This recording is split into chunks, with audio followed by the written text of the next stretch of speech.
지난 시간에 이어서 킹잼 성경에서만 발견되는 진리들을 계속 다루겠습니다. 우리는 이 학문적인 접근이 아니라 쉽고 단순한 분명 교리들을 바탕으로 구절들을 비교해 봄으로써 어떤 것이 참 하나님의 말씀인가 이렇게 알 수 있도록 할 겁니다. 구원받은 성도라면 논란의 여지 없이 어느 성경이 하나님의 말씀인지 알 수 있습니다. 특별히 신학적 지식이나 사본학적 지식이 있어서가 아니라 내 안에 구원받은 사람이라면 내 안에 있는 성령으로 말미암아 이 성경을 판별할 수가 있습니다. 하나님의 양들, 그리스도의 양들, 그분의 양들이라면 그분 음성을 알아듣는데 아무런 어려움이 없습니다. 양들은 학문적이나 음성학적으로, 언어학적으로 분석해서 자기 목자의 음성을 아는 것이 아닙니다. 자기 목자이기 때문에 그냥 아는 겁니다. 자기 목자이기 때문에 그냥 아는 겁니다. 마찬가지로 성령으로 거듭난 성도, 진리의 말씀으로 태어났고 그 말씀의 저주로 자라난 성도라면 하나님의 말씀, 그분의 음성을 아는 것은 너무나 쉽고 단순합니다. 구원받은 성도에게 킹잼 성경은 내 사랑하는 이의 목소리입니다. 내 사랑하는 이의 목소리로다 했습니다. 자, 요한일서 5장 7절 펴놓으시고요. 킹잼 성경에서 발견되는 진리들, 삼위일체를 선포하게, 삼위일체를 분명하게 선포하는 성경. 킹잼 성경 말이 삼위일체에 대한 확고부동한 진리를 쉽고 단순한 명백한 구절로 제시합니다. 다른 모든 역본들은 삼위일체의 교리가 매우 약하게 제시되거나 은근히 거부하고 있습니다. 요한일서 5장 7절 8절 킹잼 성경 외에 어떤 성경에서도 발견할 수 없는 진리입니다.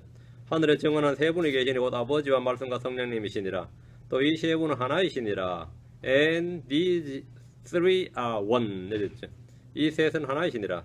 땅에 정언하는 셋이 영과 물과 피라. 또한 이 셋이 하나로 일치하느니라. 영과 성령이죠. 물과 육신이 되신 그리스도입니다.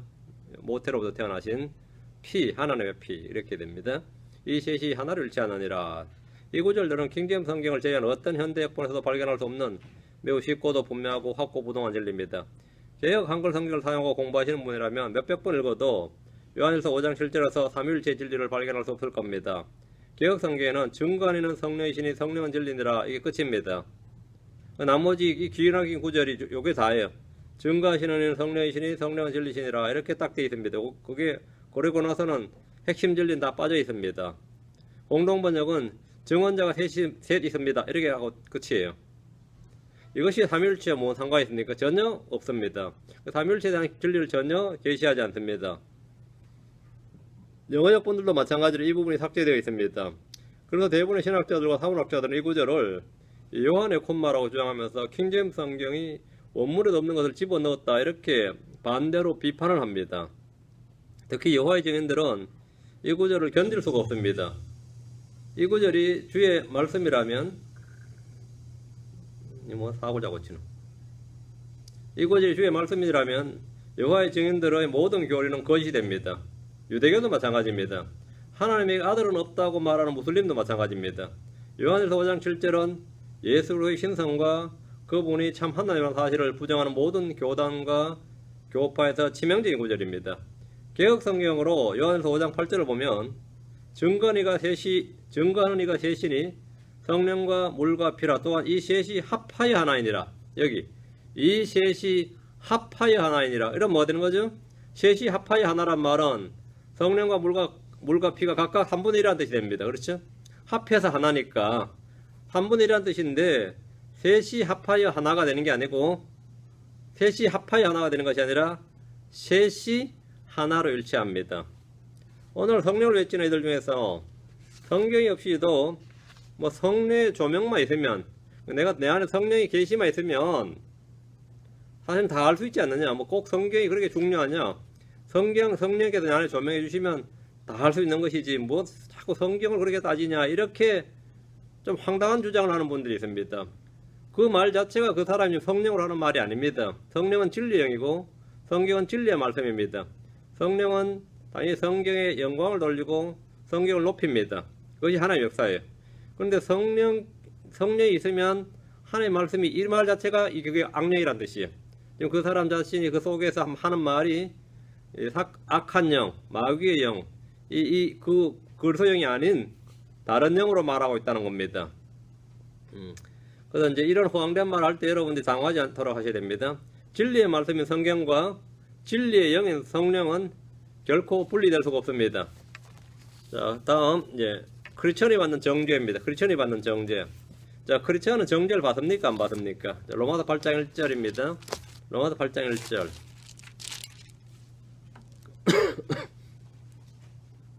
그리스도인은 구원받은 후에 어떻게 살아도 정죄를 받습니까? 요한복음 3장 18절, 지금 로마서 8장 1절 펴놓으시고 비교를 하시기 바랍니다. 요한복음 3장 18절을 먼저 보겠습니다. 로마서 8장 1절을 딱 손가락으로 딱 표시해 두시고 요한복음 3장 18절. 그를 믿는 자는 정죄를 받지 아니하거니와 믿지 않는 자는 하나님의 독생자 이름을 믿지 아니하였으므로 이미 정죄를 받았느니라. 그를 믿는 자는, 그를 누구죠? 예수님이죠.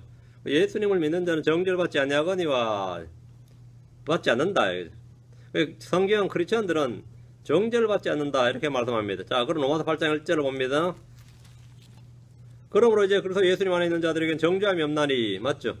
그래서 예수님 안에 있는 자들은 정죄함이 없나니, 그들은, 그래서 예수 안에 있는 자들은 말이죠, 정죄함이 없는데 그들은 어떤 자들이냐면 육신을 따라 걷지 아니하고 성령을 따라 걷느니라.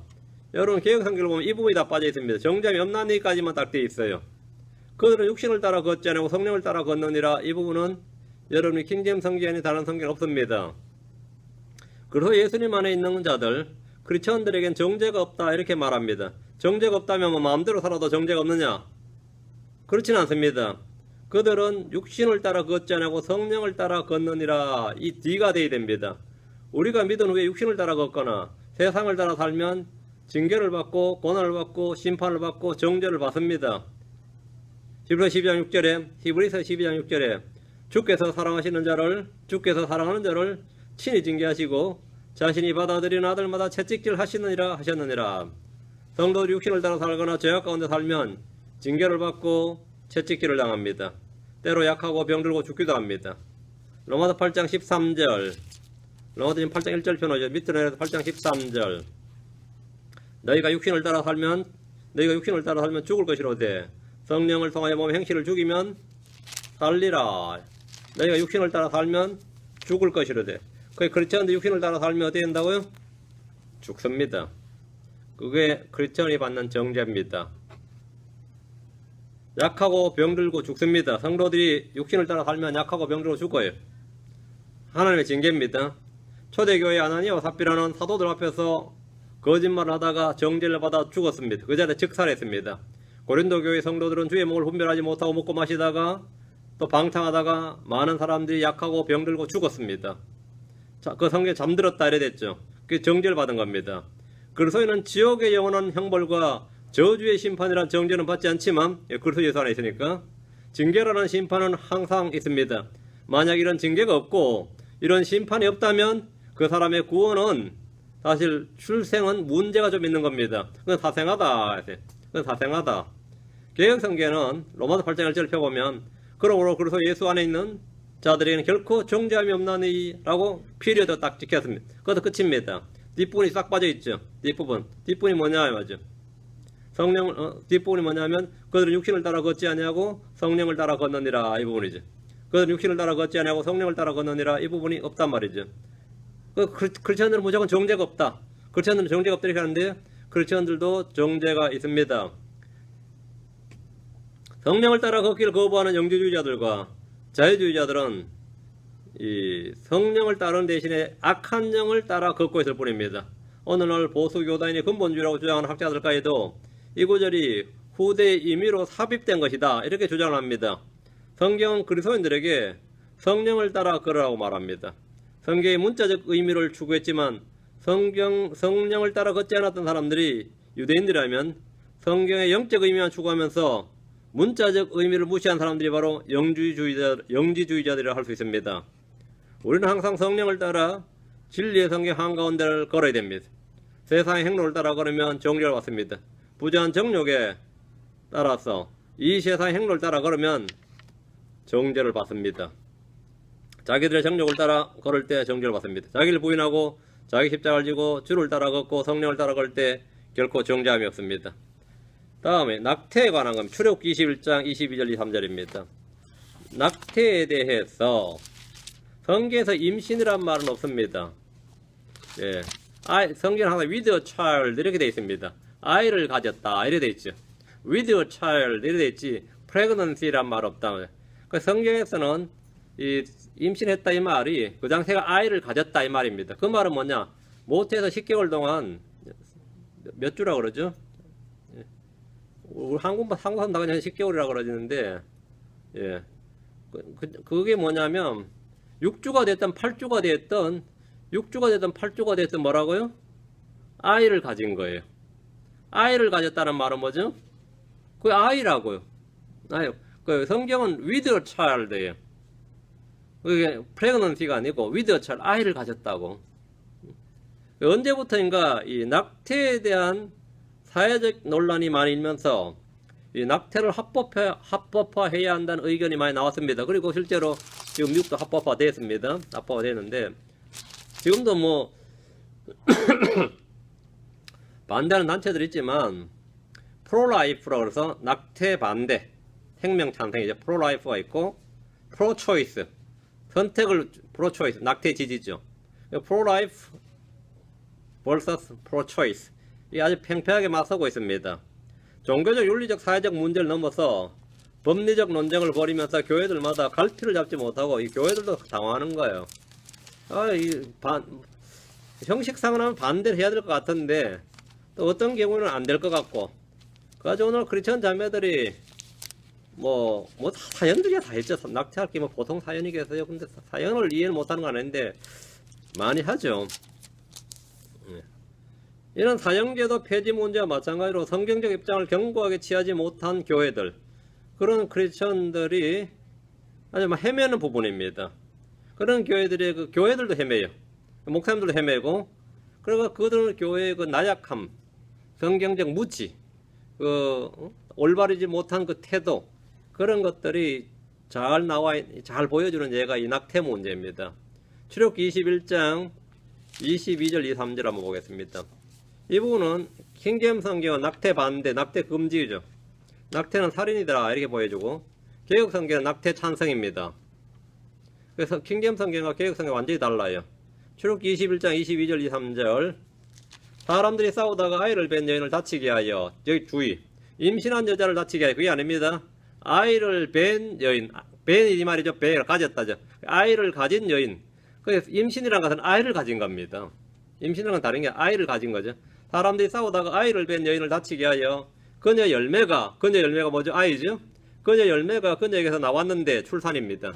유산이든 출산이든 하여튼 열매가 나왔는데 다른 손해가 뒤따르지 아니하면, 이 말은 뭐죠? 정상분만이에요. 정상분만했어요. 그러면 다치게 했는데 애가 정상적으로 나왔어요. 그는 그 여인의 남편이 요구하는 대로 반드시 형벌을 받되 재판관들이 정하는 대로 지불할지니라.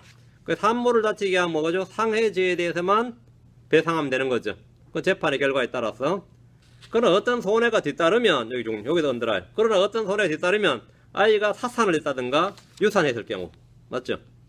그 산모를 다치게 했는데 그 결과가 뭐라고요? 사산이나 유산일 경우는 어떻게 하라고요? 너희는 생명은 생명으로, 생명은 생명으로 하면 사산이면 어떻게 되는 거죠? 유산했다면 죽여라 이 말입니다. 사형이다. 애를 죽인 것도, 산모 속에 있는, 산모가 죽은 게 아니라 산모 속에 있는 애를 유산시켜서 죽였을 때 생명은 생명으로, 아이가 죽어서 나왔을 경우에 고의적으로 낙태를 시킨 것이 아니라 싸우다가 임산부가 다쳐서 낙태가 된 경우일지라도 하나님은 그 생명에 대해서는 어떻게 하라고요? 생명은 생명으로, 그 생명에 대해서는 생명으로 책임지게 하였습니다. 사형이다 이 말입니다. 이는 살인죄를 적용한 겁니다. 부재 중에 무의식적으로 사고로 낙태했을 때라도 주님은 그를 사형시키게 하셨다면 고의로 행하는 낙태는 두말할 필요도 없는 죄입니다. 이 사고로 이렇게 되었을 때도 뭐라고요? 그건 살인죄로 취급했다 이 말입니다.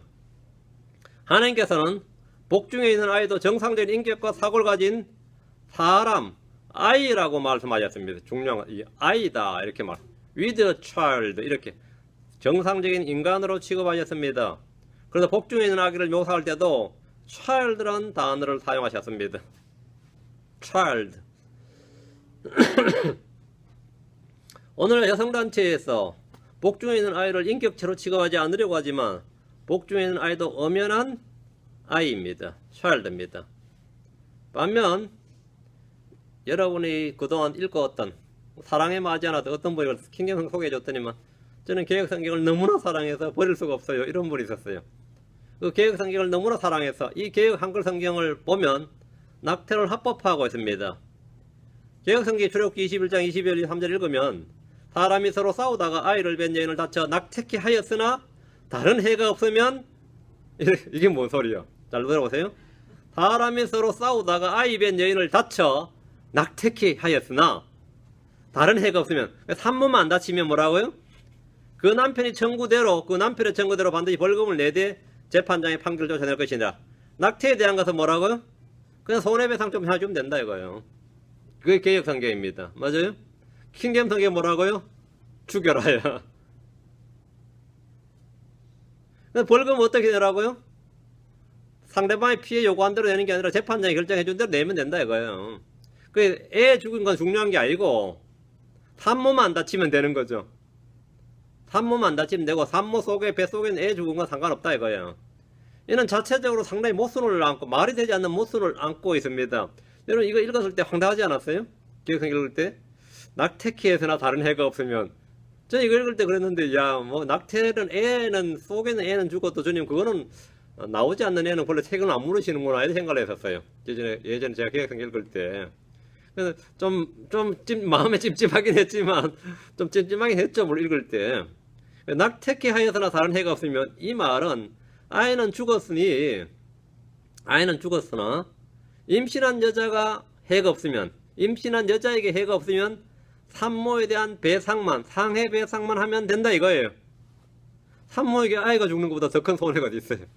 산모에게 아이 죽는 것보다 더 큰 손해가 더 큰 해가 어찌 있을 수 있단 말입니까? 아이가 죽었는데 산모에게 다른 해가 없으면 남편이 보상을 요구하는 대로 재판장이 내린 판결대로 재판장이 판결한 벌금만 내면 된다고 함으로써 낙태는 완전히 합법화되고 말았습니다. 개혁성경은 죽은 아이에 대해서는 아무 말하지 않고 산모의 상해 여부와 벌금에만 관심이 쏠려 있는 겁니다. 이게 두 가지 성경은 같은 성경이라고 할 수가 없습니다. 이건 같은 성경을 할 수가 없어요. 물론 제가 이 설교인데 할 때 상당히 난감한 게 말이죠. 제가 예전 인천에서도 그랬고 한국일 때도 애 남자애 낳겠다 요즘 시대에 말이죠. 그냥 임신한 대로 놓으면 되는데 우리처럼 자꾸 낙태를 거예요. 낙태를 첫째도 딸, 둘째도 딸. 그러다 결국 그 자매가 애를 못 낳았지. 남자를 못 낳고. 근데 지금도 그래요. 그렇게 나이도 안 드셨는데 안 먹었는데 나한테 제 설교를 잘 못 듣겠대요.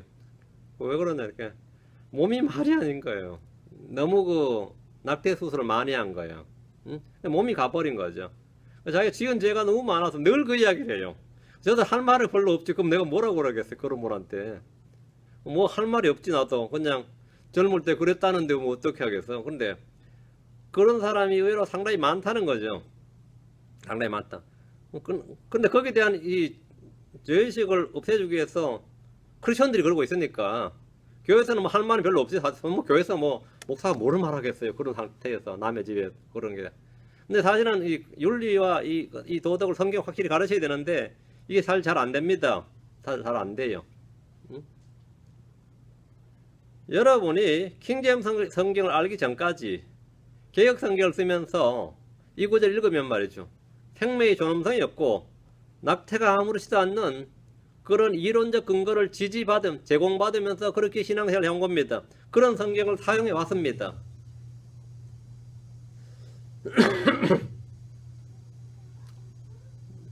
산모의 아이를 낙태시킨 죄를 무죄로 선언한 성경을 하나님의 말씀이라고 읽고 사용하는 수많은 교회 기독교인들의 무지를 우리는 마땅히 깨우쳐 줘야 됩니다.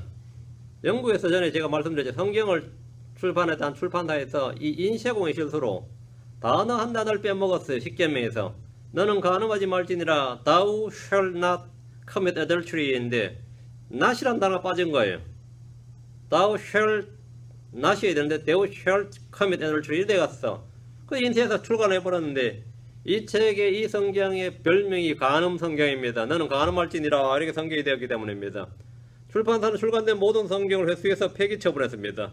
자, 그렇다면 어린아이를 낙태시켜도 된다는 이 살인 성경이 낙태 성경, 이 성경에 대해서 우리 어떻게 해야 되겠습니까? 다 회수해서 처분해야죠. 다 태워버려야 된다고. 개혁 성경은 몽땅 다 수거해가지고 다 처분해야 됩니다. 그런데 그렇게 주장하는 사람이 있어요, 없어요? 대한민국에 없지. 킹제임스 성경 진영에서도 개혁 성경은 좋은 성경이라고 아부떨게 정신이 없습니다. 잘못했다가는 이단 소리 들을까봐 개혁 성경은 뭐 유구한 역사를 가지고 뭐 문체고 우리 홍장 별의별 아부를 다 칭찬 다 하고 틀린 말은 별로 아닌데, 응? 그 개혁 성경을 비판하다가 한마디 들으면 뭐 이단으로 몰릴까봐 절절매는 이 킹제임스 성경 진영에 그런 이 쫄자들이 많이 있어요. 그런 거 보면 참 옛날에 그쪽 전에 했던 사람들이 대단했던 거죠. 뭐 이단 소리는 눈떡 깜짝 안 했던 사람들은. 응? 왜 아이를 낙태시켜야 된다 이런 살인 성경에 대해서 너 살인 성경에서 이렇게 말할 수 있어요? 아니 우리가 너 낙태 성경에서 이렇게 개혁 성경 이렇게 말할 수 있냐고. 그렇게 말할 수 있는 사람이 거의 없습니다. 왜 없어요? 응? 용기가 없어요. 담대함이 없다고. 그것은 모두 무지와 불신의 탓입니다. 마땅히 낙태 성경이나 살인 성경을 모두 회수해서 처분해야 됩니다. 그건 당연히 그 간음 성경을 다 회수해서 불태웠듯이 이 성경도 당연히 다 회수해서 불태워야 돼요. 자, 하나 더 봅시다. 거룩한 성경인가 음란한 성경인가? 지금 저희가 하고 있는 이 내용이 지금 보통 내용이 아니에요. 지금 여러분 그냥 상식적으로 내가 어떤 사문학적인 원문의 지식이 있어가 아니라 내 안에 글소 영이 있으면 판별할 수 있습니다. 능히 판별할 수 있습니다. 성경은 인간의 끔찍하고 추악한 죄 그리고 인간의 가장 은밀한 면모에 대해 다룰 때 이를 미화하지 않고 있는 그대로 적나라하게 표현합니다. 그러나 한편으로는 독자들에게 불필요한 상상과 자극도 일으키지 않게 신중함을 잃지 않습니다. 특히 성에 대해서는 얼마나 완곡하고 조심스럽게 언급하는지 모릅니다. 자, 아담이 자기 아내를 어떻게? 알매에 이랬죠. 아담이 자기 아내를 알매에. 레위기 15장 16절에 보면 교접의 씨, 창세기 18장 11절에는 여인들의 관례. 이게 성경의 표현이에요. 그 표현이 굉장히 뭡니까? 뜻은 정확하면서도 의미 전달은 정확하지만 굉장히 신중하고 순수한 어휘를 선택하십니다. 반면에 현대역본들은 의미 전달에 중점을 두는 번역 기법, 즉 의역이죠. 동적 일치 기법으로 번역을 하는데 이들은 음란한 단어는 말할 것도 없고 어지간한 성교육 시간에도 사용할 만한, 어지간한 성교육 시간에도 사용하기 힘들 만한 그런 어휘들을 성경에다 함부로 마구 사용합니다. 하나님 인간의 성을 만드신 분으로서 성경이 성인물처럼 취급되지 않게끔 표현 하나하나에 세심한 배려를 아끼지 않으셨습니다. 하나님의 모든 말씀은 매우 순수합니다. 그뿐 아니라 이는 분명 하나님께서 아직 다 자라지 못한 아이들에 대해서까지 성경의 접근성을 고려하셨습니다. 주님은 어린아이들도 성경 읽을 수 있도록 하셨다면 어린아이들에게 성인물에 나오는 단어를 사용하지 않는다 이 말입니다. 주님께서 누가복음 18장 16절에 어린아이들이 내게 오는 것을 허락하고 막지 말라 이렇게 말씀하셨습니다. 이 말이 뭐냐? 어린아이들이 내게 오는 걸 허락하고 막지 말라. 어린아이들이 주님께 오는 걸 허락하고 막지 말라는 것은 어린아이들이 성경 읽는 것을 막지 말라고요. 그 부분은 애들이 읽긴 좀 무리인데 제가 어떤 교수가 강의하는 걸 들었어요. 신학 강의를 들었는데 굉장히 유명한 사람이에요. 예일대학교 교수였어요. 자기는 자기 애들한테 성경을 못 읽게 한다는 거예요. 특히 구약 성경은. 왜? 너무 끔찍하고 어린애들이 이렇게 부적합한 내용이 너무 많았다 이거예요. 그 부적합한 내용이 너무 많아서 자기는 애들한테 성경을 못 읽게 한다. 발같지 않은 소리 하지 말라 이거예요. 주님께서는 뭐라고요? 어린아이들이 내게 오는 걸 허락하고 막지 말라. 성경에 있는 것을 허락하고 막지 말라고요. 바른 성경은 어린아이가 읽든지 살인자가 읽든지 전과 수십 번 된 사람이 읽든지 전혀 그 성경이 그 아이들에게 아니 그 살인자의 마음속에 죄성을 유발하지 않습니다. 죄의 동기부여를 하지 않는다 이 말입니다. 어떤 성인물이나 소설이나 음란물을 읽으면 어떻게 되죠? 속에서 막 정욕이 부릴듯 하는데 성경 읽었더니 아마 내 속에서 정욕이 부릴듯 한다 이런 거는 없습니다. 왜? 성경은 순수한 하나님의 말씀이기 때문입니다. 디모데는 어려서부터 성경을 알았습니다. 디모데가 어려서부터 알았던 성경이 뭐죠? 당연히 구약 성경입니다. 디모데는 그때 신약 성경 가지고 있지도 않았어요. 어려서부터 성경을 알았다 이거 어려서부터. 어린아이가 내게 오는 것을 허락하고 막지 말라. 왜 뭐 18세 미만 읽지 말라. 이건 말도 안 되는 소리죠. 주님은 부모들에게 어려서부터 자녀들에게 말씀을 가르치라고 합니다. 킹제임스 성경이말로 어린이와 청소년을 위한 쉽고 간결한 성경이라면 어린이를 향한 하나님의 따스한 배려와 사랑을 느낄 수 있는 그런 역본입니다. 그런 역본이에요. 하나님은 창세기를 기록한 모세에게 아담이 자기 아내를 알매 이렇게, 어린이들 읽어도 아무 문제 없어요. 아담이 자기 아내의 이브를 알매 이렇게 영감을 주셨고 창세기를 기록하였지, 이브와 동침하매 이렇게 말씀하지 않으셨습니다. 이브와 동침하매 이렇게 되어 있지 않다고. 여인의 관례에 따른 것을 멈추매, 사라를 기록할 때 여인의 관례에 따른 것을 멈추매 이렇게 말씀하셨지, 폐경기가 지나매 이렇게 말하지 않았어요. 근데 현대역본에는 폐경기가 지나매 이렇게 참 어려운 말하죠.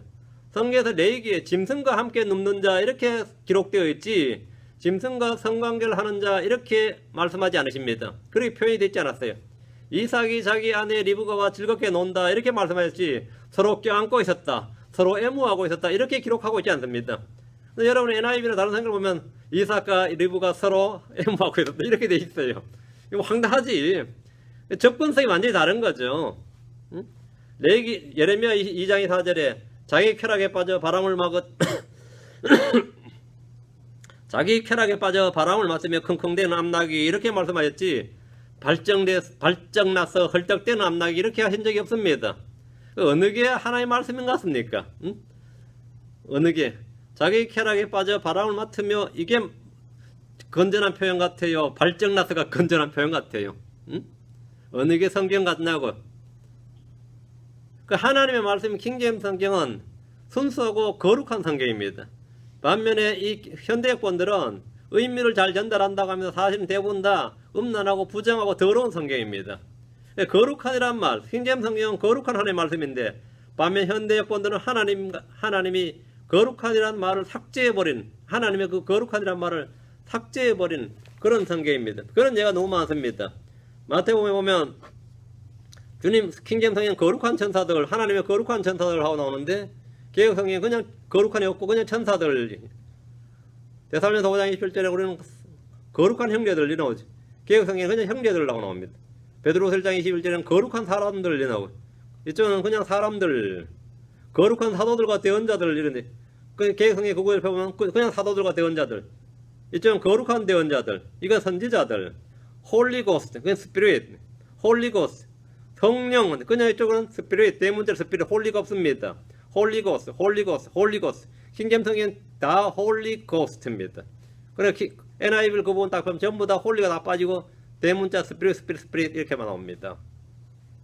홀리가 어디 갔냐 이 말이죠. 이는 그 성경이 더럽고 음란한 성경이기 때문입니다. 홀리가 없다 이 말입니다. 홀리가 없다. 그 거룩한 천사들, 거룩한 형제들, 거룩한 사람들, 거룩한 사도들과 대언자들, 거룩한 대언자들, 거룩한 홀리 고스트입니다. 킹제임스 성경 안에 어디도 이 말씀이 없습니다. 다음, 예수님의 피는 어디로 갔는가 합니다. 자, 빈혈 성경이다. 빈혈 성경. 골로새장 14절. 골로새장 14절. 그분 안에서 우리가 그분의 피를 통해 구속고 죄들의 용서를 받았도다. 그분 안에서 우리가 그분의 피를 통해 구속고 죄들의 용서를 받았다. 그분의 피를 통해란 표현. 그분의 피를 통해. 킹제임스 성경을 제외한 다른 성경에는 이 말, 그분의 피를 통해 through his blood 이 말이 없습니다. 그분 안에서 우리가 구속고 죄들의 용서를 받았다 이렇게 되어 있죠. 그분의 피를 통해 구속고 죄들의 용서를 받은 겁니다. 피가 없이는 구속이 없습니다. 피가 없이는 죄들의 용서가 없습니다. 계율 1장 5절에 우리를 사랑하사 자신의 피로 우리의 죄들로부터 우리를 씻으시고, 자신의 피로 우리의 죄들로 우리를 씻으시고, 자신의 피로. 자, 개역성경을 비롯한 모든 현대역본들에서는 피를 통해란 말과 자신의 피로란 말씀이 없습니다. 여러분의 피의 가치, 여러분은 피의 가치, 피의 종류성을 잘 알고 있습니까? 성경은 온통 피에 대한 증언들로 가득합니다. 피 흘림이 없이는 뭐가 없다? 피 흘림이 없이는 죄사함이 없습니다. 피 흘림이 없이는 죄사함이 없다. 예수님의 피가 우리의 죄를 씻어줍니다. 그분의 십자가의 피를 통해 화평을 이루셨습니다. 예수님의 피는 영존하는 무슨 피? 언약의 피입니다. 예수님은 새 상속 언약의 피입니다. 하나님의 교회고 그분께서 자신의 피로 무슨 교회? 사신교회. 자신의 피로 사신교회를 먹게 하셨느니라. 피로 사셨습니다. 우리는 그분의 피로 말미암아 의롭게 되었습니다. 우리는 그분의 피로 말미암아 가까워졌습니다. 우리는 그분의 피로 말미암아 이 모든 일들이 이루어지는 겁니다. 예수님께서는 자신의 피로 백성들을 거룩히 구별하시려고 성문 밖에서 고난을 당하셨습니다. 예수님의 피는 보배로운 피입니다. 예수님의 피는 승리의 피입니다. 예수님의 피는 썩지 않고 더럽지 않고 쇠하지 않는 영원한 피입니다. 영원한 속죄의 피입니다. 이 피에 대한 조명이 없는 성경과 피에 대한 분명한 조명이 있는 성경, 이것은 같은 성경이 아닙니다. 다음, 바른 기도에 대한, 바른 기도란 무엇인가? 킹제임스 성경만이 우리의 바른 기도 생활에 대해서 계시해 줍니다. 기도 생활은 그리스도인들에게 가장 중요한 요소이며 주님과의 바른 교제를 가능하게 하는 유일한 수단이기도 합니다. 성경이 하나님께서 우리에게 진리를 계시해 주는 수단이라고 한다면 기도는 우리의 필요와 사정을 하나님께 알려드리는 수단입니다. 자, 성경이 하나님의 뜻을 우리에게 계시해 주는 수단이죠. 기도는 우리 속에 있는 우리의 필요와 우리의 소원을 하나님께 알려주는 수단입니다. 아뢰라. 마태복음 6장 6절 7절에 보면 펴보시죠. 마태복음 6장 6절 7절. 그러나 너는 기도할 때에 내 골방으로 들어가 내 문을 닫고 은밀한 중에 계시는 내 아버지께 기도하라. 그리하면 은밀한 중에 보시는 내 아버지께서 내게 드러나게다가 언더라인 오픈리 드러나게 공개적으로 드러나게 갚아주시리라. 나는 기도할 때 이 교도들 같이 헛된 말을 되풀이 하지 말라. 그들은 말을 많이 하여 들으실 줄로 생각하느니라. 이 말씀은 모든 성경에 다 있는 것처럼 생각되지만 결코 그렇지 않습니다. 개혁 성경에는 드러나게 갚아주셔 이 말씀 없습니다. 오픈리 이 말이 없어요. 기도는 공개적인 보상이 있습니다. 은밀한 기도는 공개적인 보상이 있다. 주님께서 드러나게 공개적으로 갚아주신다는 구절입니다. 이 구절은 대부분의 성경에 없습니다. 골방에서 은밀한 기도에 대해서 공개적인 응답을 약속하신 주님의 말씀을 어떻게 믿고 계십니까? 이 구절의 정확한 교리적 의미는 그리스도의 심판서에서 천년왕국에서 하나님께서 공개적으로 유업의 상급을 주심으로 성도들의 믿음과 수고에 대해서 갚아주시겠다는 말씀입니다. 아직은 그리스도의 왕국이 이 땅에 임하지 않았으며 유업의 보상 또한 지금 세대에 주어질 것이 아닙니다.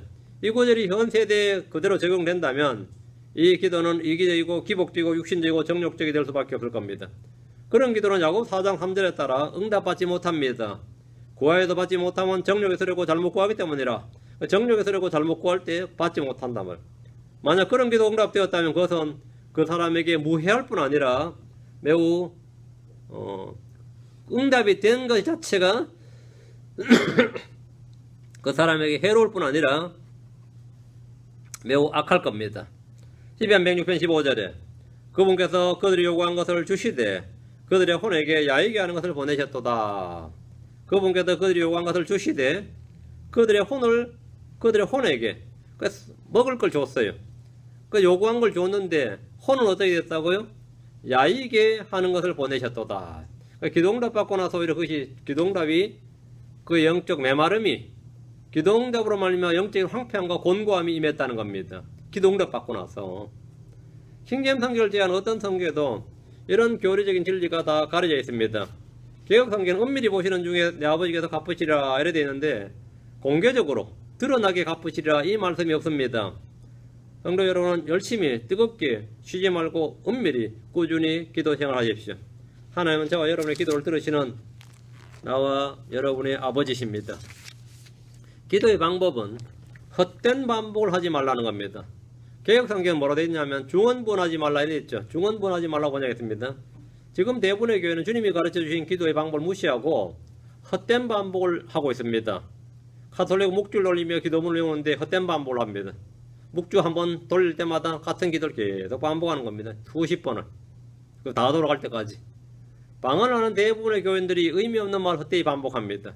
예수 내 구주를 산에 기도하러 갔더니만 기도는 안 하고 예수 내 구주를 3시간 동안 반복한 사람의 이야기를 들은 적이 있습니다.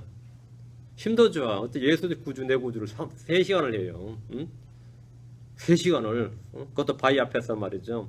그걸 또 자랑하고 간증을 하고 있어요. 그걸 내가 들어서 알지. 응? 예수 구주 내 구주 3시간 했대. 응? 진짜 황당하죠. 우리한테는 황당하지만 그 사람들에게 영웅입니다. 우리에게는 황당하지. 그 사람들이 그게 뭐 자랑이지. 기도는 우리의 필요를 감사함으로 하나님께 알려지게 하는 겁니다. 그러면 왜 이런 헛된 반복을 하는 겁니까? 그들은 이 교도들처럼 말을 많이 하여 하나님께서 들으실 줄로 알기 때문입니다.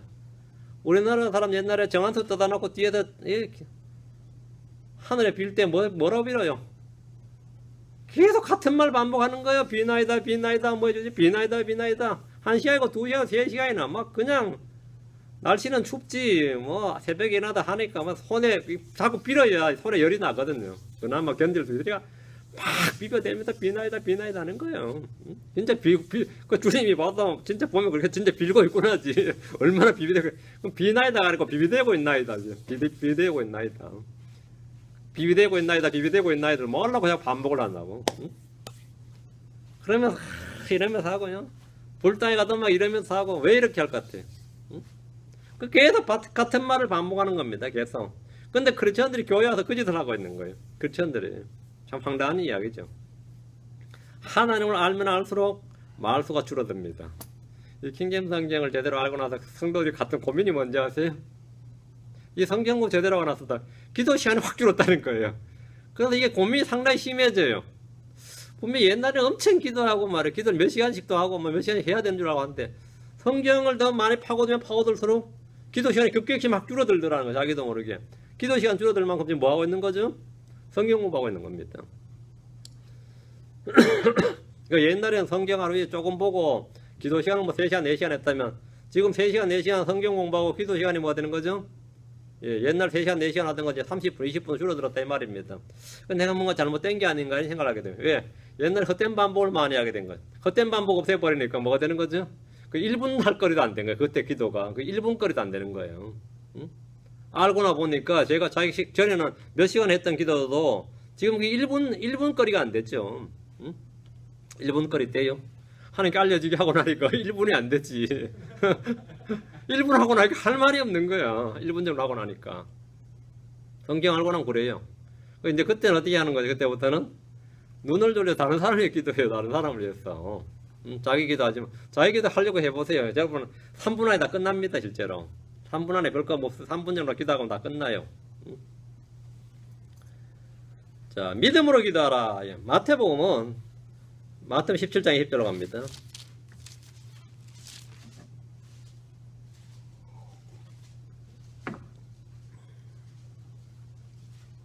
예수님께서 그들에게 이르시되 너희가 믿음이 없음이로다. 진실로 내가 너희에게 이르노니 너희에게 만일 겨자씨 하늘 만한 믿음이 있으면 이 산에게 말하여 여기서 저 산너머로 옮겨가라 하며 옮겨갈 것이요 또 너희에게 불과하는 것이 아무것도 없으리라. 그의 산 옮기는데 필요한 게 오랜 시간의 기도나 반복적인 기도가 아니라 뭐죠? 겨자씨 하늘 만한 믿음입니다. 그 믿음으로 한마디 하면 되는 거지 그 믿음으로 1시간 2시간 반복하는 게 아니에요. 믿음이 없다면 한 달 아니라 1년 내내 반복해와야 산은 안 옮겨지고 믿음이 있으면 한마디 옮겨지고 그런 겁니다. 믿음이 없다면 기도 응답은 없습니다. 반면 개혁성경과 새역본들에는 주님께서 너희 믿음이 적은 영혼이라 해서 진리가 완전히 가려졌습니다. 너희 믿음이 없음이로다. 적은이라가 아니라 없음이니라. 킹제임스 성경은 없음이니라 하고 개혁에는 적은 영혼이라. 믿음의 많고 적음, 크고 작음의 문제를 말씀하신 것이 아니라 주님은 믿음이 있느냐 없느냐 유무를 말씀하신 겁니다. 그 작은 믿음이든 적은 믿음이든 그건 중요하지 않, 그게 중요한 게 아니다. 그거 충분하다 이거. 믿음이 있으면 된다는 거죠. 근데 개혁에 보면 적은 믿으면 안 된다는 거죠. 그 내가 안 되면 난 믿음이 없는 게 아니라 적다, 약하다, 작다고 생각하는 거죠. 예전에 여러분이 개혁성경 쓸 때는 다 그렇게 판단했을 겁니다. 뭐 잘 안 되면 어떻게 판단했어요? 내 믿음이 약했어, 적었어, 그거. 그런데 똑같은 말을 저희가 오면 믿음이 없었어 그러네요. 이런단 말이죠. 똑같은 말 이게 완전히 뉘앙스가 완전히 다르죠. 그 믿음이 없는 영혼이라. 주님께서 믿음이 적은 영혼이라. 그게 아니라 믿음이 없음이니라 했습니다. 예수님께서 능력 없는 그리스도인들의 문제를 지적하실 때 그들의 불신을 책망하시지 그들의 믿음이 적음을 책망하시지 않습니다. 이 구절의 변교로 말하면 얼마나 많은 설교가 거짓되이 선포되었는지 생각해 보십시오. 여러분 개혁성경 때 여러분 전에 목사님들이 어떻게 선포했는지 한번 돌이켜 생각해 보시면 돼요. 뭐라고 설교했던가, 내가 어떻게 설교를 들었던가. 주님은 믿음이 적다고 하셨지 없다고 하지 않으셨습니다. 이렇게 설교를 분명히 들었을 겁니다. 사실은 반대입니다. 없다고 하셨지 적다고 하지 않으셨습니다. 응? 없다고 하셨지. 또 기도의 원칙은 뭐죠? 때로는 금식을 동반하라 하죠. 기도와 금식은 마귀를 물리치는데 가장 강력한 무기임을 계시하였습니다. 마태복음 17장 21절에 오직 이런 종류는 기도와 금식 없이는 나가지 아니하느니라.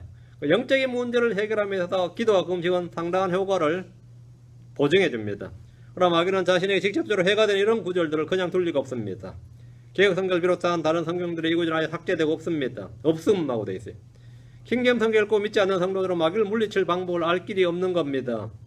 만약 개혁성경을 가지고 이 진리를 아는 성도가 있다면 그 사람은 자신이 가진 성경을 통해서 한 것이 아니라 킹잼 성경을 믿고 사용하는 선교사들이나 서적들이나 신앙 선배들을 통해서 빵 부스러기를 물려받아서 먹은 겁니다. 상에서 떨어지는 부스러기를 먹은 겁니다.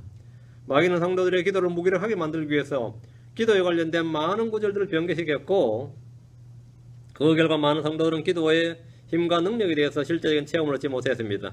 이는 교회가 영적 전투를 수행할 힘을 완전히 잃어버렸음을 말해줍니다. 다른 구절도 마찬가지입니다. 마가복음 9장 29절이나 고린도전서 7장 5절, 사도행전 10장 30절에 개혁성경은 이 금식이란 말이 소리 없이 자취를 감추고 말았습니다. 다음 본문에 보면 누구에게 기도하는가? 기도를 누구한테 하죠? 물어봅시다. 기도를 누구한테 하는 거예요? 하나님께 하는 거죠. 성령님께 해요? 예수 그리스도에게 합니까? 그리스도에게 기도한다는 사람이 있고 성령님에게 기도한다는 분들이 있죠. 예수 그리스도를 믿고 거듭난 초신자들이 가르쳐야 할 첫 번째 사항은 어떻게 기도할 것인가, 누구에게 기도할 것인가, 무엇을 기도할 것인가, 언제 기도할 것인가, 왜 기도해야 되는가, 이 기도에 대해서 가르쳐주는 겁니다. 킹잼 성경만이 기도에 대한 올바른 진리를 계시해 줍니다. 우리는 킹잼 성경을 통해서 누구에게 어떻게 기도해야 되는지 알 수 있습니다. 기도의 3원칙은 아버지 하나님께 예수 그리스도의 이름으로 성령을 통해서 기도하는 겁니다. 여러분, 아버지 하나님께 예수 그리스도의 이름으로 성령을 통해서 기도합니다. 이게 기도의 삼위일체입니다.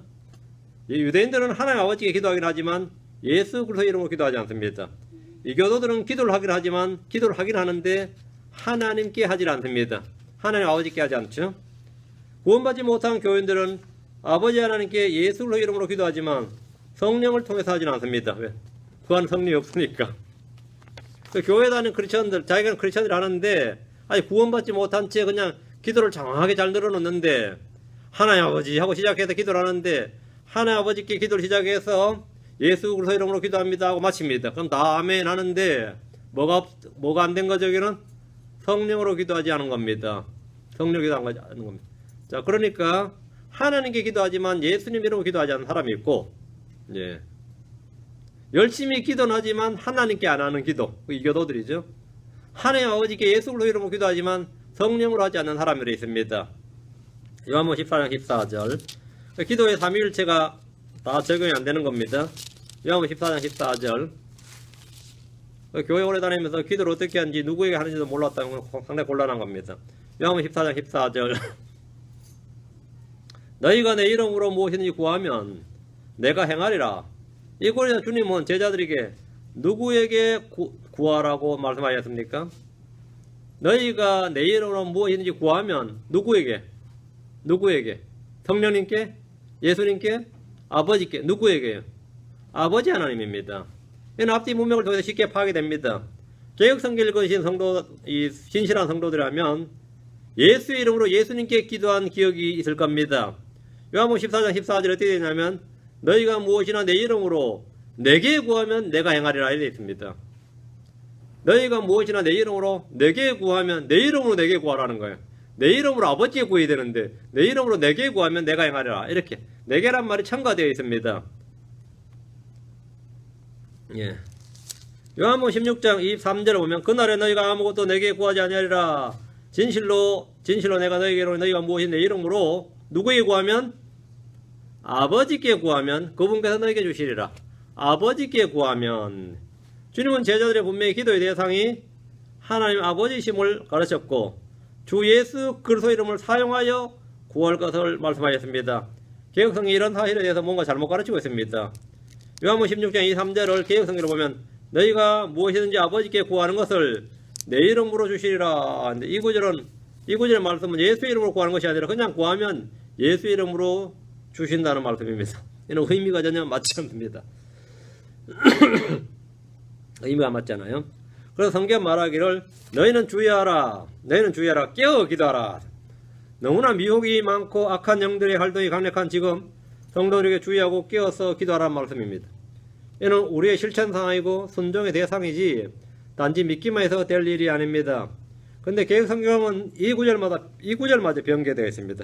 깨어 있으라 이렇게. 깨어 기도하라는데 그냥 깨어 있으라 이렇게 되어 있습니다. 깨어 있으면 뭐합니까? 킹겜 성경은 성도들이 바른 기도에 대해서 풍성한 조명과 진리를 보여줍니다. 이제 성도들이 해야 할 일은 이런 진리에 기초해서 부지런히 기도하는 겁니다. 우리는 부지런히 기도해야 됩니다. 이 교회를 위해서 기도해야 되고 다른 성도를 위해서 기도해야 되고 혼들의 구원을 위해서 기도해야 되고 여러분 행하는 사람 다 기도해야 됩니다. 그리고 여러분 모르는 사람도 우연히 지나가는 사람 한 명이라도 만나면 전도를 나눠줄 수 있도록 기도해야 되고 말을 걸어서 복음을 전할 수 있도록 기도해야 됩니다. 복음의 문을 열어줄 수 있도록 기도해야 되고 그래 기도하다 보면 한 시간도 짧게 되는 거지. 옛날처럼 자기 집이 맨날 자기 거 구하느라고 뭐 시간 다 써버리면 뭐 그건 별로 구할 것도 사실 별로 없어요. 그거. 우리는 복음 전파의 사명과 함께 바른 하나님의 말씀인 킹잼 성경을 선포하고 가르쳐 주어야 할 의무를 지니고 있습니다. 다음 킹잼 성경에서만 발견된 진리들입니다. 예수님은 술을 드시거나 만드셨는가 합니다. 예수님 술을 드시거나 만드셨는가 어떻게 생각합니까? 예수님 술을 드셨어요? 아니면 안 드셨어요? 아니, 예수님 술을 만드셨어요? 안 만드셨어요? 제가 여기 어디 교회 목사님 만나서 나이가 저하고 비슷한 분이라서 누가 소개해줘서 만났거든요. 거기에 가서 제가 목사님 설교 한 편 달라고 했더니만 설교 부지런히 막 찾더라고요. 아무거나 주면 되는데 부지런히 찾더니만 제일 잘하는 설교를 하나 찾아서 주셨는데 물을 포도주로 만드신 예수님이 이게 제목으로 이제 그러니까 포도주를 안 만드셨어요 그랬더니만 예수님 물을 포도주로 안 만드셨어요 했더니만 되게 당황하시더라고요. 예수님 물을 포도주로 만들지 않으셨다고. 그게 이제 개혁성경 킹잼 성경 차이입니다. 개혁성경은 예수님이 물을 포도주로 만드셔서 그날 잔치 온 사람을 전부 다 뭐 술 취하게 만들어 버리신 거고 다 술 취하게 만들어 버리고 회당장도 뭐 곤드레 만들어 해가지고 뭐 헛소리 막 하는 걸로 나오죠. 가나 온인단지 보면 예수님은 술을 만드신 적도 없고 마신 적도 없고 남들에게 마시게 하신 적도 없습니다. 개혁성경을 비롯한 현대여권에서는 술에 대한 영적 조명을 완전히 잃어버렸습니다. 개혁성경을 비롯한 현대여권들은 성경이 온통 술판이에요. 온통 술판이에요. 예수님이 잔치집에서 술을 만드셨고 제자들과 술을 거나하게 마신 걸로 되어 있습니다.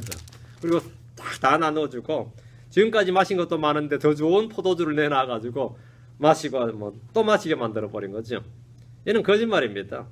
성경은 포도주에 대해서 이렇게 말합니다. 포도주란 뭐냐? 조롱하게 하는 것이고 날뛰게 하는 것이다. 포도주는 왕들에게 합당하지 않다 이렇게 말했습니다. 포도주는 쳐다보지도 말라고 말씀하셨습니다. 포도주는 용들의 독이요 독사들의 지독한 독이니라 이렇게 말씀하셨습니다. 그럼 우리 주님께서 조롱하게 하고 날뛰게 하는 거 왕들이 합당하지 않고 쳐다보지 말라고 하시고 용들의 독이고 독사들의 지독한 독을 만들어서 주셨다. 이게 말이 돼요 안 돼요? 안 되죠. 포도주는 제사장들이 입에도 댈 수 없는 겁니다. 예레미야 10장 9절에 보면 제사장들은 포도주를 입에도 댈 수가 없습니다. 주님은 아론과 그의 아들들에게 말씀하시기를 레위기 10장 9절에 너나 혹은 너와 함께한 내 아들들이 회중의 성막에 들어갈 때에는 포도주나 독주를 마시지 말라. 그리하여 너희가 죽지 아니하리니 이것이 너희 대대로 영원한 복귀가 될지니라. 영원한 복귀가 될지니라. 영원한 복귀가 뭐라고요? 포도주나 독주를 마시지 말라. 제사장이 성막에 들어갈 때도 전혀 포도주를 마실 수 없습니다. 예수님이 우리의 뭐죠? 대제사장이십니다. 근데 대제사장이 어떻게 자기가 내린 법에 마시지 말라는 걸 자신이 마셨다. 이건 말이 안 되죠. 그런데 우리의 대제사장인 예수 그리스도께서 포도주를 마신 후에 자신을 거룩한 산제물로 드렸다는 것은 상상할 수도 없는 일입니다. 유월절에 먹고 마시는 음식과 음료에는 누룩을 비롯한 발효된 것은 입에 댈 수 없습니다. 발효된 것은. 포도주는 발효된 겁니다. 그렇다면 주님이 가나 온인잔치에서 만드신 게 뭡니까? 포도주스입니다. 포도즙이에요. 뉴와인입니다. 유대에서 포도즙은 일상에서 마시는 음료수입니다. 음료수예요. 포도즙은 뭐냐? 포도의 순수한 피라 그랬습니다. 포도의 순수한 피. 포도의 순수하면 발효가 안 된 피 말이에요. 그게 포도주스라고요. 포도를 따서 틀면 뭐가 되는 거죠? 즙이 쫙 나오죠. 그게 포도주스죠. 그게 포도의 순수한 피입니다. 색깔이 이제 피 같죠. 포도송에서 포도즙을 따는 겁니다. 이사 65장 8절 보면 이사 65장 8절에 이 정의가 딱 나와 있어요. 뭐 우리가 다른 해석할 필요도 없죠 사실은. 주가 이같이 말하노라. 포도송이에서 새 포도즙을 찾았으므로 어떤 사람이 말하기를 그것을 멸하지 말라. 그 안에 복이 있느니라 하는 것 같이 나도 내 종들을 위해 그와 같이 행하여 그것들을 다 멸하지 아니하리라. 포도송이에서 새 포도즙을 찾아. 포도송이에 있는 게 뭐라고요? 포도송이에 새 포도즙을 찾았다잖아요. 포도송이에 새 포도즙. 이게 포도즙이 있죠. 포도송이에 있으니까. 술꾼들과 성령 충만한 사람들은 특징이 공통점이 좀 있습니다. 술에 취하면 뭐가 나죠? 술 취한 사람 딱 보면 냄새가 나죠. 술 마셨구나 이렇게. 술에 취하면 일단 냄새가 납니다. 술에 취하면. 성령으로 충만한 사람들은 그래서 향기가 납니다. 생명 향기가 나요. 술에 취하면 그 사람은 다른 사람을 의식하지 않습니다. 심지어 뭐 자기 천적이든지 자기 상사든지 자기 평소에 껄끄럽든지 뭐 기도 못 쓰던 자기 마누라 앞에도 큰 소리 막 치고 말이죠. 술에 취하면. 왜? 술 기운이라는 게 놀라워가지고. 그걸 술에 취하면 다른 사람을 별로 의식하지 않습니다.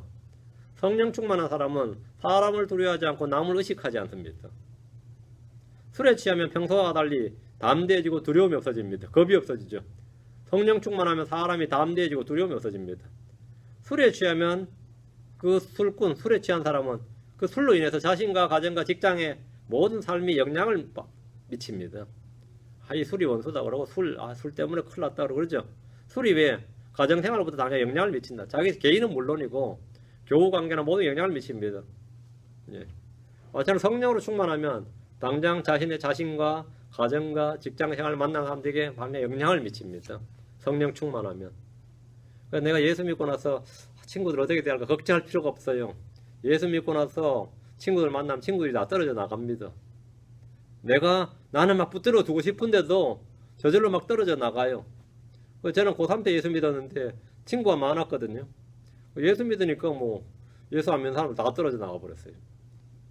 대학 와서 선교단체 갔더니 장로교에서 만났던 친구들 다 떨어져 나가 버렸어요. 선교단체에서 만났던 친구를 사귀었다가 킹잼 선교를 만나니까 그때 선교단체에서 만났던 친구 다 떨어져 나가 버렸어요. 킹잼 선교 만났더니 또 킹잼 선교 만나서 내가 또 이쪽에 이 길을 왔더니만 그 전에 알았던 사람도 다 떨어져 나가 버렸어요. 피안을 필요도 없어요. 저절로 다 떨어져 나가 버립니다. 예. 영향을 받습니다. 삶에 영향을 미쳐요. 술의 가장 특징 중 하나는 술은 또 다른 술 친구를 만듭니다. 남들한테 착 권하죠. 술꾼들이 인심이 후해요. 한 잔 마시라고 착 권하고 그러죠. 성령 충만한 사람들은 언제나 예수로서 복음을 전합니다. 예수를 값없이 막 줘요. 값없이 복음을 전합니다. 술에 취하면 주변 사람들이 다 알아봅니다. 맨정신으로 있으면 오늘 어떻게 술 안 마셨네. 그래서 우리는 올라오고요. 오늘 웬일이야 술을 하나 안 마셨네. 이렇게. 저희 동네에도 얼마나 술을 잘 마시는 사람이 있었는지 동네 사람들이 저 사람 죽으면 소주회사 사장이 제일 슬퍼할 거라고 그랬어요. 하도 술을 마셔야 돼가지고. 그렇게 술을 마셔야 되는데 그 사람이 맨정신으로 있으면 우리가 다 놀라요. 우리가 다 놀라. 우리 놀랍니다. 여러분이 성령 충만하면 사람들이 다 알아봅니다. 오히려 성령 충만 안 할 때 이상해하죠. 갑자기 왜 그러냐 그래요. 왜 갑자기 짜증을 내고 성질을 내고 참 드문 자주 못 보는 장면이단 말이죠. 응? 지금 갑자기 왜 그러냐 그러죠. 술에 취한 사람들의 특징이 있죠. 자기 단골 술집이 있습니다. 단골 술집이 있어요. 언제나 마실 수 있는 술집이 있어요. 그런데 그 주정뱅이는 말이죠. 자기가 단골로 가던 술집이 문을 닫거나 이사를 가면 굉장히 아쉬워하고 말이죠. 거기서 가면 늘 만나는 술 친구들이 있는데 그거 없어진 게 너무너무 안타깝고 그렇죠. 그래서 새로 개척해야 된다. 따로 술집 하나 또 자신이 그걸 개척해야 된다 생각합니다. 성령 충만한 사람은 자기가 아는 지역교회가 있습니다. 지역교회가 있어요. 항상 거기 갑니다. 항상 거기 가요. 거기 가면 아는 사람이고 거기서죠. 근데 그 교회가 문을 닫았다든지 이사 갔다 그러면 어떻게 하세요? 엄청 아쉬워하지. 근데 이게 오늘날 이 크리스천들이 이 술꾼들만도 못해가지고 술꾼들만도 못해가지고 냄새도 안 나, 다른 사람 의식해, 담대하지 않고 두려워하고 직장생활이나 사회에 아무 영향을 미치지도 못하고 받지도 않고 말이죠. 친구를 만들지도 못하고 복음으로 친구를 만들지도 못하고 주변 사람들이 네가 크리스천이었냐 이러고 놀려. 네가 크리스천이었냐? 네가 교회 다녔었나? 처음 알았네. 몇 년을 같이 있었는데 네가 교회 다니냐? 오늘 처음 알았네.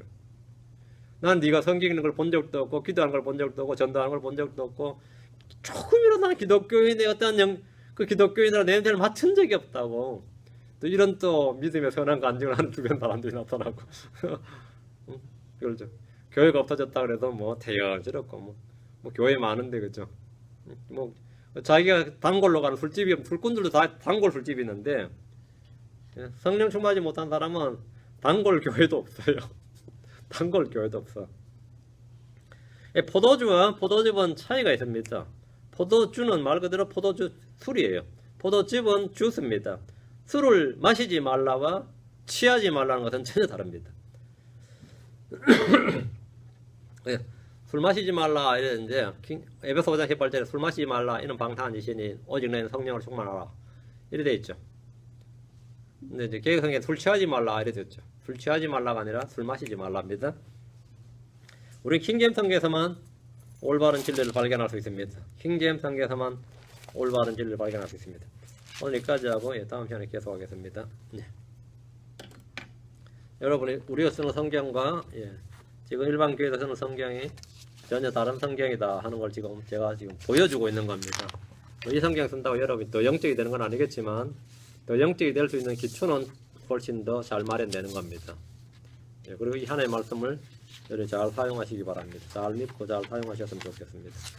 저희 교회에서 왜 킹제임스 성경을 사용하고 이 성경으로 설교하고 가르치고 이 성경 읽게 하고 이 성경을 자꾸 외치는지를 여러분 잘 아셔야 됩니다. 하나님은 말씀이시기 때문입니다. 기도하겠습니다. 위대한 유골과 주하늘 감사합니다. 함께 하시고 도우셔서 오늘도 주의 말씀을 선포해 듭니다. 이 말씀을 들은 모든 분들에게 깨우침을 주시고 분명 성경에 대한 분명 영적 조명을 위해서 저희가 가진 바른 말씀, 바른 하나님의 성경을 끝까지 붙들고 이 말씀으로 살아갈 수 있도록 복을 주시옵소서. 은혜만 해주셔서 저희가 참 술에 취한 술꾼들보다는 훨씬 더 나은 성령으로 충만한 성도를 나되도록 도와주십시오. 감사드리며 주의 성기도합니다. 아멘. 아멘. 마치겠습니다.